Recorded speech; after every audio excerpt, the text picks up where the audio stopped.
Hey folks, so we're going to be planting up daylilies today, and I want to tell you a little bit about them because planting them up is pretty simple.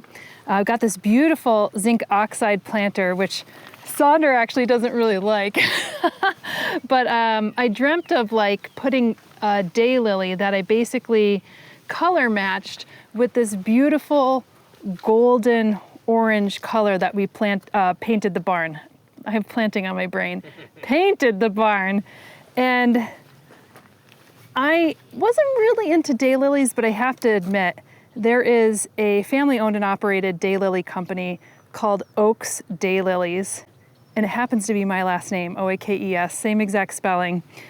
And I got the catalog and I was looking through and I was like, oh my God, this is a perfect color. So this is a Jersey spider lily, and they grow them and they dig them up out of the ground. And just want to show you kind of the morphology of this.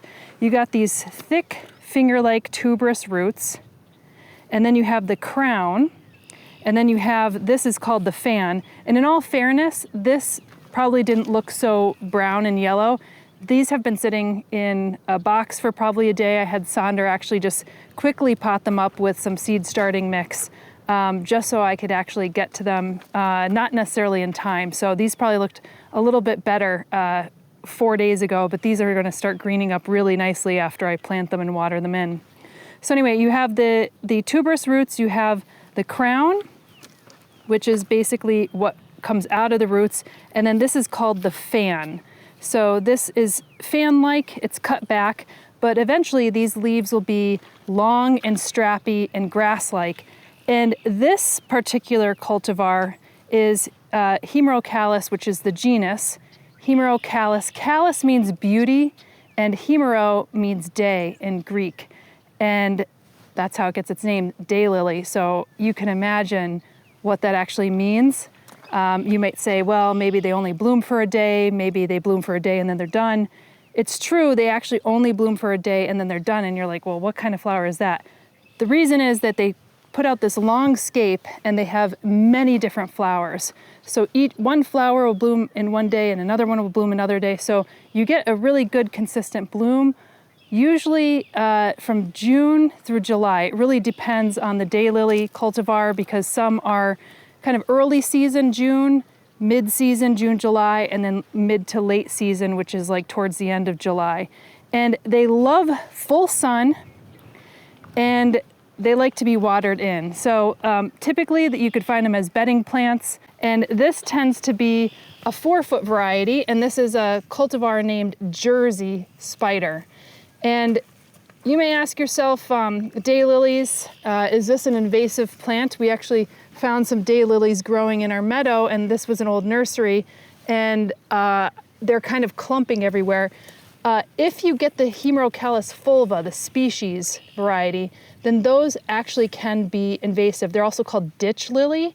And no mistake, actually, if I drive down this road a little bit further in the summer months, I actually see the ditch lily growing there, the Hemerocallis fulva. And they tend to grow really robustly and vigorously through underground rhizomes. They'll also seed with seed dispersal.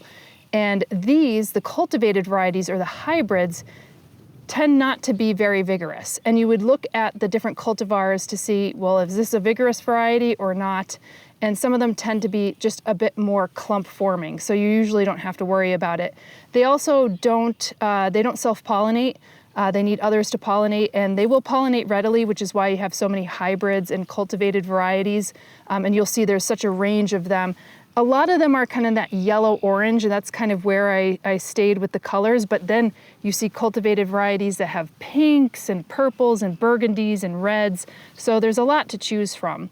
But this one grows about 4 feet tall, and it will get this grassy foliage, and I just think it would be so beautiful in front of this barn. And I have other varieties, which I'll show you. Now you can see they have a few different clumps here. So I could space them out if I wanted to, or break them up, and that's actually how you could divide them that way, is just separating them. But I'm just going to plant them relatively shallowly. So I'm just gonna spread out their tuberous roots. And I already kind of filled this up with Espoma potting medium, so just something that's really well draining. And then I'm gonna water this in, but I'm gonna put them all kind of together, just like this. And I'll probably plant some other plants up in this, but they're pretty shallow rooted, but they're robust. So you want space, you know, somewhere between 16 and 24 inches long in a planter. Otherwise, most of the time, these are popular bedding plants. So I'm just gonna get that. Now I brought some more potting medium because I think I'm just gonna pack this in, make sure that there's no air pockets. And this may settle over the course of a few days, and I'll probably come out here and just top it off. You know, if you want to add a little mulch to the top, because they like good sun, and this will dry out and kind of bake a bit. So it might benefit from adding a little bit of compost or a little bit of mulch to the top. And now's the time in spring to actually fertilize as well. And it's recommended to fertilize them. So I'm going to use this Flower-tone from Espoma, but you could use any balanced fertilizer. And don't get it on the leaves because that could actually burn them. And you'll see when they start to expire,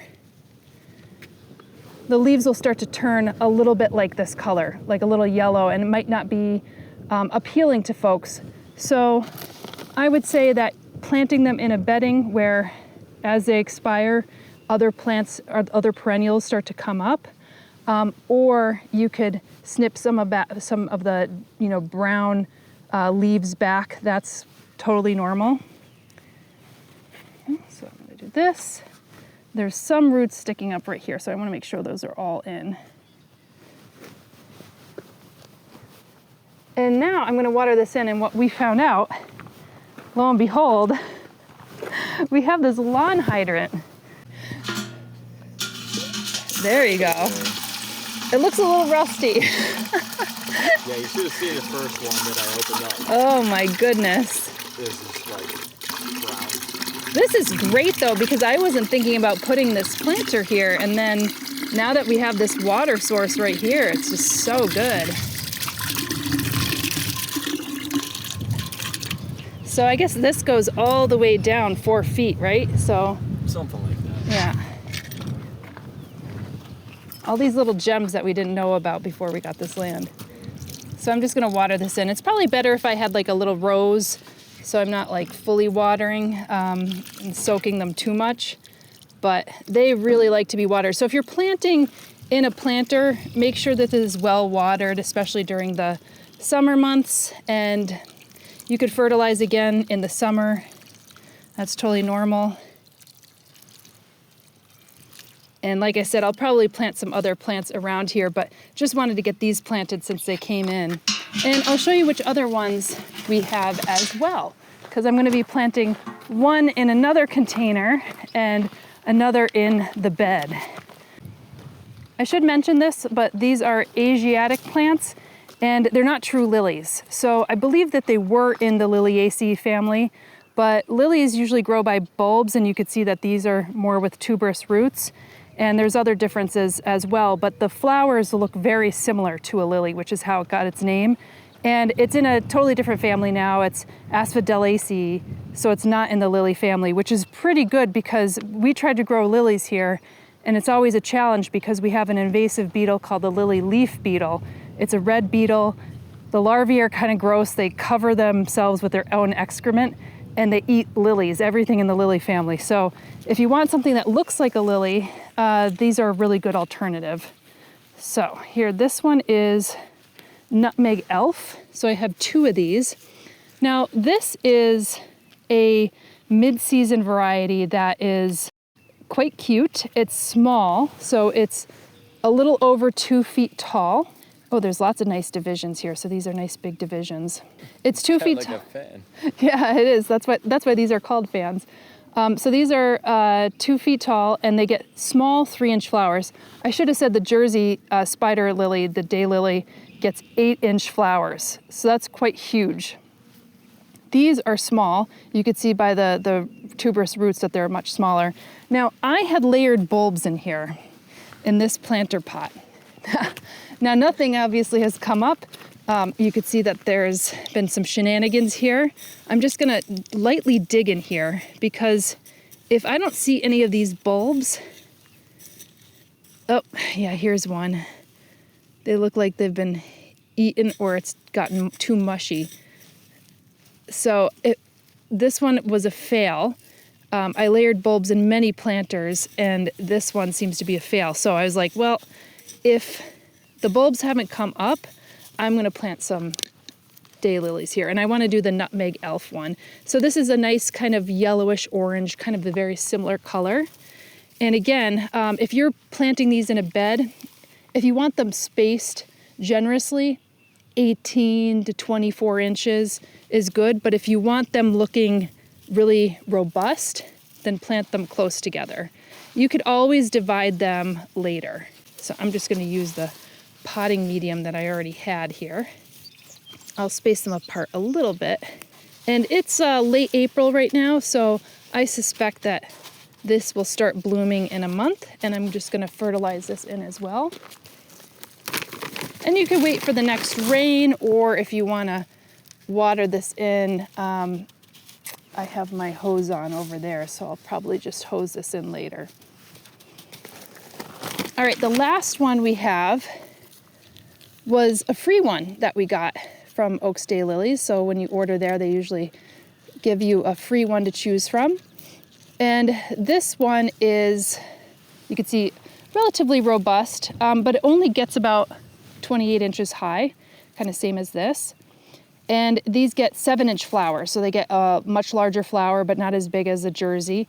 And this is a really light buttery yellow. And this is more like the traditional daylily flower, where the petals are 5 times longer than they are wide, so they look a little bit more spidery. So this one I figured would be in the bed over here. This is where the Camassia are. You can see the Camassia are coming up with a bunch of tulips.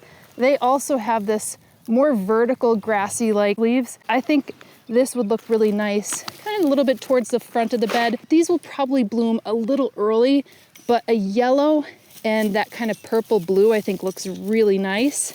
So I'm just gonna dig in here. And daylilies love sun, I already said that already.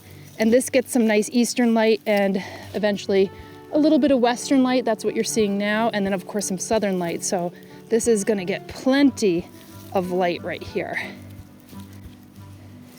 All right, just gonna get that. I'm just gonna bury just up to the crown, just like that, pressing in,